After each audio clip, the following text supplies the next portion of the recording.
Défense du consommateur, deuxième document, V2, puisque ce matin on a fait la V1, la première vidéo, sur cette affaire de reprogrammation moteur, donc augmenter la puissance du moteur de manière illicite, et sur la suppression des dispositifs anti-pollution, ça peut être l'Avenger, le FAP, l'AD-Blue et j'en passe. À partir du moment où effectivement vous entachez votre véhicule d'une modification, elle devient aux yeux de la loi et de la législation substantielle, et donc c'est une modification en substance des éléments caractéristiques de votre carte grise, la carte grise véhicule. À partir du moment, à ce moment-là, vous êtes hors la loi.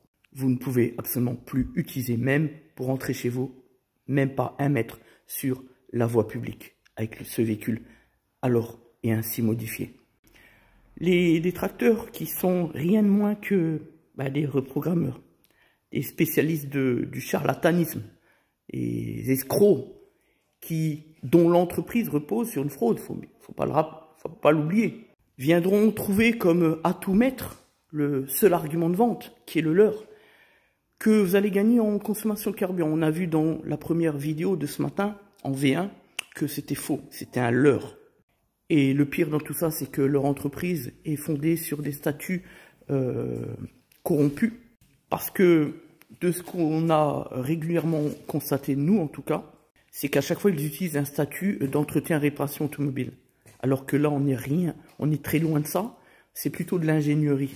Sauf que pour avoir un statut d'ingénierie, il faut des qualifications au niveau de l'ingénierie, et donc un diplôme d'ingénieur, Bac+5, ceux qui sont bien loin, mais très très loin d'avoir, ça du débat. Donc oui, au niveau fiscal et au niveau de l'administration, ils sont déjà une entreprise frauduleuse. Point. C'est incontestable, irréfragable et inéluctable.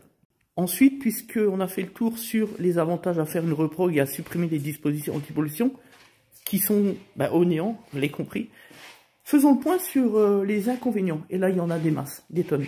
Premier problème, la fiabilité après une reprogrammation. Ils vous diront que tout va bien, c'est pareil, il n'y a pas de problème.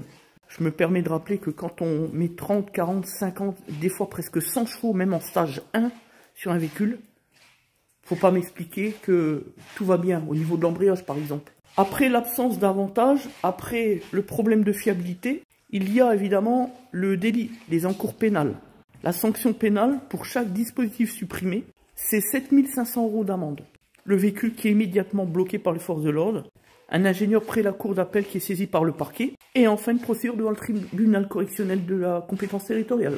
L'assurance qui se déclare incompétent et direction de concessionnaire pour mettre des pièces d'origine à neuf.